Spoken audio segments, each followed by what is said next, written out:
The polytheists hasten their torment by arguing against resurrection after death. جو بھی مشرکین لوگ ہیں وہ جلدی مچاتے ہیں عذاب کی اور بحث کرتے ہیں کہ ریزرکشن جو ہے اب موت کے بعد اس کے بارے میں بحث کریں گے کنسرننگ اللہ اسٹیٹمنٹ اور اللہ کی آیت کے تعلق سے وَلَئِن قُلْتَ إِنَّكُمْ مَبْعُوثُونَ مِن بَعْدِ الْمَوْتِ But if you were to say to them, you shall indeed be raised up after death, اگر آپ کو یہ کہنا پڑے ان کو کہ تم موت کے بعد اٹھائے جاؤ گے, اللہ the exalted is saying, O Muhammad sallallahu alaihi wasallam, if you were to inform these polytheists that Allah is going to resurrect them after their death, just as He created them originally, they would still reject. اللہ سبحانہ وتعالیٰ کہہ رہا ہے محمد صلی اللہ علیہ وسلم سے, او محمد صلی اللہ علیہ وسلم, if you, یعنی اگر آپ ان کو خبر دیں گے ان مشرکوں کو کہ اللہ جو ہے موت کے بعد دوبارہ اٹھانے والا ہے, جیسے کہ اس نے تم کو جو اوریجنلی جو پہلی بار تم کو بنایا, they would still reject, وہ لوگ پھر بھی اس کو رد کریں گے بات کو, even though they know that Allah the exalted is the one who created the heavens and the earth. اور جبکہ وہ یہ اچھی طرح سے جانتے ہیں کہ اللہ ہی ہے سبحانہ و تعالیٰ جس نے آسمان اور زمین کی تخلیق کی, اور پھر اللہ نے آگے اپنی سورے میں جو کہا جسٹ ایز ہی سیڈ, جیسے کہ اللہ نے آیت میں کہا سورہ نمبر 43 سورہ زخرف آیت نمبر 87, وَلَئِن سَأَلْتَهُمْ مَنْ خَلَقَهُمْ لَيَقُولُنَّ اللَّهُ And if you ask them who created them, they will surely say Allah. تو جب ان سے تم کہو گے کہ کس نے تخلیق کی ان کی, تو وہ ضرور یقینی طور پر کہیں گے کہ اللہ نے, یعنی وہ لوگ جانتے ہیں کہ اللہ نے کی. اللہ سے پھر اللہ کہتا ہے وَلَئِن سَأَلْتَهُمْ مَنْ خَلَقَ السَّمَاوَاتِ وَالْأَرْضَ وَسَخَّرَ الشَّمْسَ وَالْقَمَرَ لَيَقُولُنَّ اللَّهُ.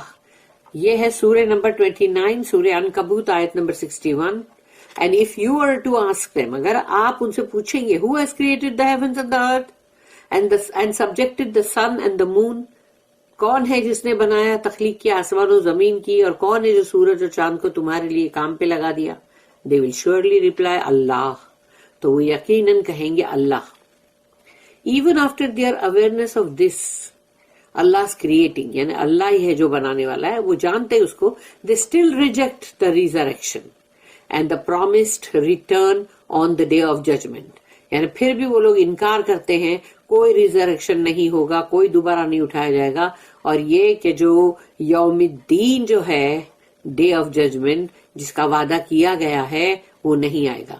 Yet in reference to ability, the resurrection is easier for Allah to perform than the original creation. یعنی اللہ نے پہلی بار جب کسی انسان کو بنایا, وہ پہلی بار تھا, اب وہی ہے کہ وہ انسان جو ہے ان میں سے اب بنتے جا رہے, لیکن اللہ کے لیے پہلی بار کا اوریجنل بنانا جو ہے اس سے زیادہ آسان ہے کہ وہ اس کو ریپیٹ کرے گا, یعنی وہی جو ہے ان کو زندہ پھر سے دوبارہ کھڑا کرے گا, تو وہ اللہ کے لیے کون سا مشکل کام ہے. ایز اللہ سیڈ, جیسے کہ اللہ نے کہا سورہ نمبر 30 سورہ روم آیت نمبر 27, وَهُوَ الَّذِي يَبْدَأُ الْخَلْقَ ثُمَّ يُعِيدُهُ وَهُوَ أَهْوَنُ عَلَيْهِ and he it is who originates the creation. وہی تو ہے جو مطلب پہلی بار کا بنانا جو ہے اوریجنل وہ کرتا ہے, تخلیق یعنی کرتا ہے سب چیز کی, then he will repeat it after it has perished. جب وہ پوری ہلاک ہو گئی, ختم ہو گئی, اس کے بعد اللہ اس کو دوبارہ ریپیٹ کرنے والا ہے, and this is easier for him.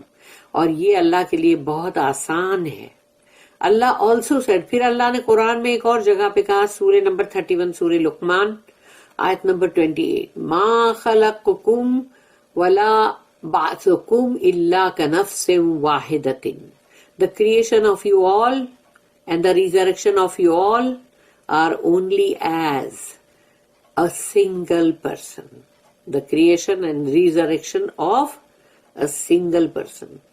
تم سب کی تخلیق, تم سب کا دوبارہ اٹھایا جانا اللہ کے لیے ایسا ہے جیسے ایک شخص کو اٹھانا, یعنی ایک شخص کا اٹھانا جیسا ہے ویسے پوری کی پوری دنیا میں پہلے سے لے کے لاسٹ انسان تک جو بھی وہ سب اٹھ جائیں, سب کے سب ایک انسان کی طرح اللہ کو اٹھانا پڑے گا, ایک کن.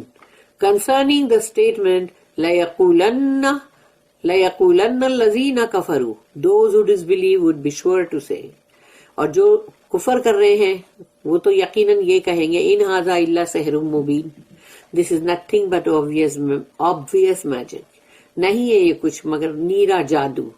The polytheist مشرک جو ہے say this due to their disbelief and obstinacy, کیونکہ ان کے اندر کفر بھی ہے جو مشرک لوگ ہیں اور ان کے اندر ڈھٹائی بھی ہے. They say we do not believe your claim that resurrection will occur. ہم تو یہ تمہارا دعویٰ مانتے ہی نہیں ہیں کہ دوبارہ اٹھائے جائیں گے. They also say, اور وہ یہ بھی کہتے تھے کہ ہی یعنی کہ محمد صلی اللہ علیہ وسلم only says this resurrection of the dead because he is bewitched. استغفر اللہ, معاذ اللہ, کہ وہ لوگ بول رہے رسول اللہ صلی اللہ علیہ وسلم اس لیے کہہ رہے ہیں کہ دوبارہ مردوں کو اٹھایا جائے گا کیونکہ ان کے اوپر جادو کا اثر ہو گیا, کوئی سایہ ان کے اوپر آسیب آ گیا ان پہ. And he wants you to follow him in what is his bewitchment tells him. تو ان کے اوپر جو بھی آسیب آیا ہے تو وہ جو بولتا ہے ان کو وہ پھر تم سب کو بولتے کہ وہ بات کو فالو کرو.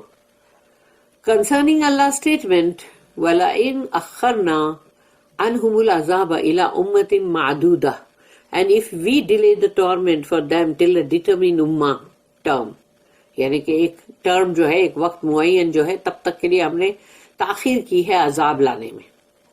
Allah the Exalted is saying, if we delay the torment and the destruction of these polytheists until an appointed time, یعنی ایک مقررہ ٹائم تک کا اگر اللہ نے تاخیر کی ہے عذاب لانے میں ان مشرکوں کے لیے ان کی تباہی کے لیے, and a period determined, یعنی جو وقت اس کا جو طے شدہ ہے, and we promise them a specific time period of life, اور ہم نے ان کو وعدہ جو کیا ہے کہ ایک وقت خاص جو بھی ان کے لیے ہے اس دنیا کی زندگی کے اندر, they would still say in rejection and haste, مگر وہ لوگ پھر بھی یہی کہیں گے اور وہ ہوگا ان کا ریجیکشن رد کرنا بھی اور ان کا جلدی مچانا.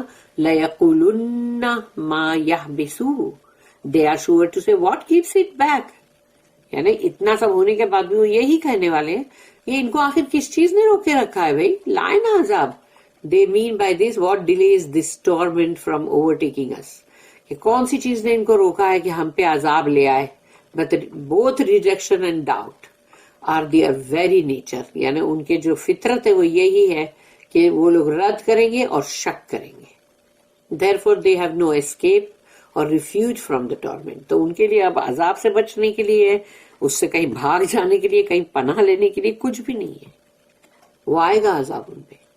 الا یوم یاتیہم لیس مصروفا عنہم وحاق بہم ما کانوا بہ یستہزئون, verily on the day it reaches them nothing will turn it away from them, اور جب یقیناً ان کے پاس یہ پہنچ جائے گا جب بھی تو کوئی چیز نہیں ہے جو اس کو واپس لوٹا سکے. And they will be surrounded by that at which they used to mock, اور جس چیز کی ان مذاق اڑا رہی تھی وہی چیز ان کو احاطے میں لے لے گی چاروں طرف سے. The meanings of the word امہ, تو یہ امہ ورڈ جو ہے اس کے بہت سارے میننگ ہے. The word امہ is used in the Quran and Sunnah with a number of different meanings, یعنی قرآن کے اندر بھی امہ ورڈ بہت بار آیا ہے اور سنت میں بھی, تو وہ الگ الگ میننگ ہے اس کا. جیسے number 1, sometimes when it is used it means a specified period of time, یعنی ایک مقررہ وقت جو ہے اس کے لیے آتا ہے امہ. An example is the statement of Allah the Exalted in this verse, یعنی اس آیت کے اندر ہی وہ ہے ورڈ الا امت معدودہ till a determined امہ term, یعنی کہ وہ وقت معین جو ہے اس کے لیے امہ ورڈ آیا. This is also the meaning in the statement of Allah in Surah Yusuf. سورہ یوسف کے اندر بھی اللہ کی آیت میں یہ ورڈ آیا ہے وَقَالَ الَّذِي نَجَا مِنْهُمَا وَادَّكَرَ بَعْدَ أُمَّةٍ, then the man who was released now after ummah, یعنی some time, remembered, تو وہ جو شخص جو جیل سے 2 جن تھے اور ایک چھوٹ گیا تھا تو وہ جو ہے وہ جب واپس آیا اور بہت لمبے ٹائم کے بعد اس کو یاد آیا اور وہ مطلب وہ اس کے بارے میں باتیں یہ سورہ نمبر 12 ہے سورہ یوسف اور آیت number 45.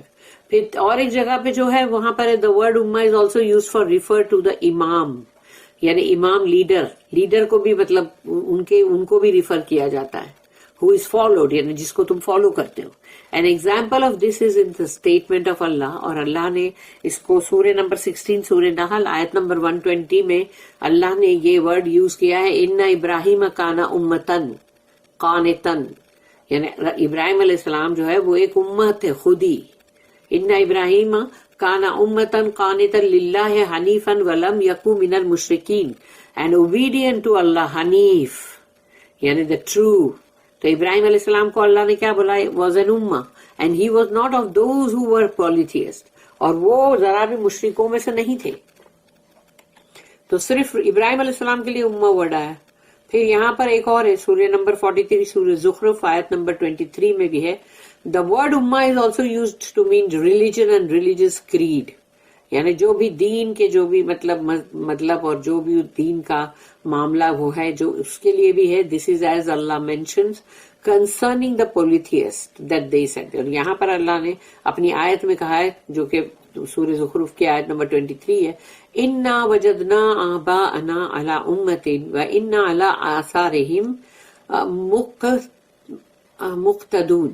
Verily we found our fathers following a certain way and religion.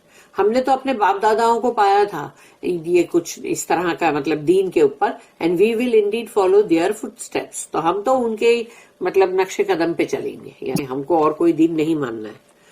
The word ummah is also used to mean a group of people, یعنی ایک گروپ آف لوگوں کا اگر ہوگا تو وہ اس کے لیے بھی امہ ورڈ آیا ہے. This is as Allah says, جیسے کہ اللہ نے قرآن کی آیت سورہ نمبر 28 سورہ القصص آیت نمبر 23 میں بولا اللہ نے, وَلَمَّا وَرَدَ مَاءَ مَدْيَنَ وَجَدَ عَلَيْهِ أُمَّةً مِّنَ النَّاسِ يَسْقُونَ.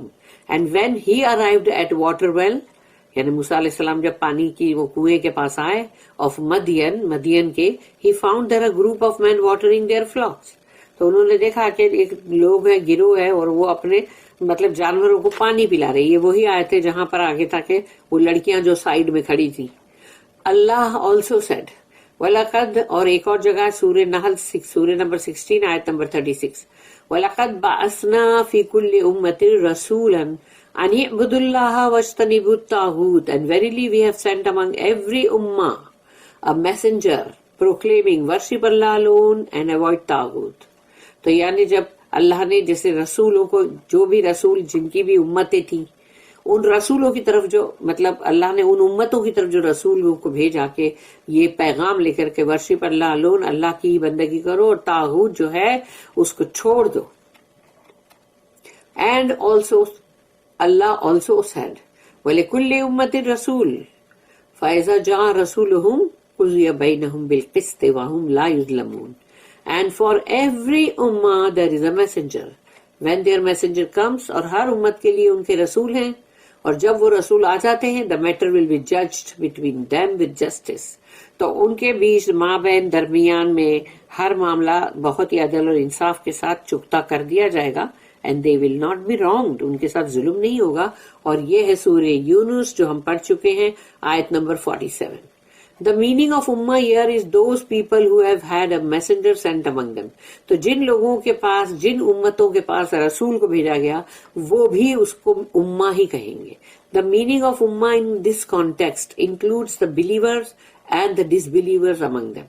تو امت جو ہے اگر رسول کو بھیجے جا رہے تو وہاں پر مومن بھی ہے, کافر بھی ہے. This is like what has been recorded in Sahih Muslim. تو صحیح مسلم کے اندر یہ چیز ہے جو ریکارڈ ہوئی حدیث, والذی نفسی بیدیہ لا یسمع بی احد من هذه الامتی یہودی ولا نصرانی ثم لا یؤمن بی الا دخل النار by he in whose hand is my soul. رسول اللہ صلی اللہ علیہ وسلم کہتے ہیں کہ قسم ہے اس ذات کی جس کے ہاتھ میں میری جان ہے, there is no one of this ummah, کہ کوئی نہیں ہے اس امت میں سے, whether he be a Jew or Christian, چاہے وہ یہودی ہو یا نصرانی ہو, کرسچن ہو, who hears of me and does not believe in me, تو جو میرے بارے میں سنتا ہے لیکن مجھ پر ایمان نہیں لاتا, except that he will enter the hellfire. تو اس کے لیے کچھ نہیں سوائے اس کے کہ وہ جہنم کی جو آگ ہے, نار, اس میں داخل ہوئے گا. کیونکہ جس نے بھی سن لیا رسول اللہ صلی اللہ علیہ وسلم کے بارے میں اب اس کے اوپر ہو گیا. ان ریفرنس ٹو دا امہ of followers then they are those who believe in the messengers as Allah said, جیسے کہ اللہ نے کہا کہ رسولوں کے اوپر جو ایمان لے کر آتے ہیں وہ رسول کے فالوورز ہیں، وہ بھی امہ ہے. کنتم خیر امت اخرجت للناس، یہ سورہ نمبر 3 یعنی کہ سورہ آل عمران اور آیت نمبر 110 یعنی 110. You the followers of Prophet Muhammad are the best ummah ever raised up for mankind.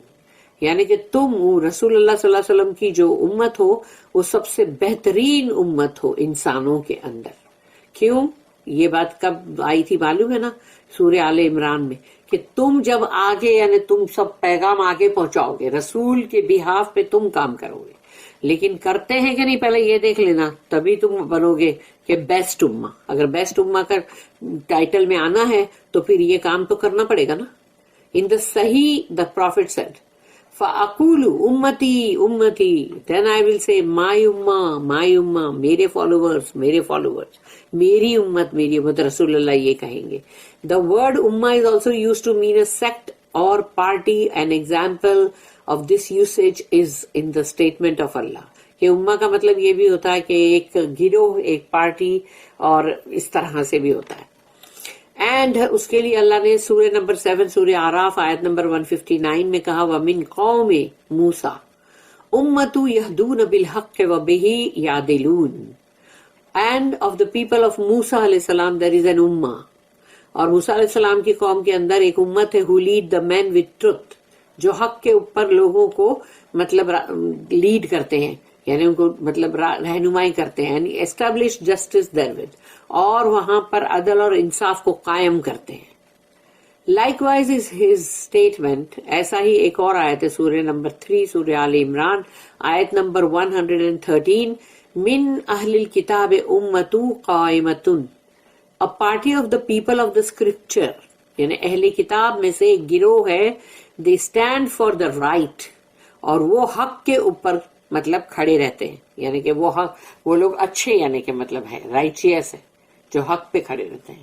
بارک اللہ لی ولکم فی القرآن العظیم ونفعنی وإیاکم بالآیات والذکر الحکیم.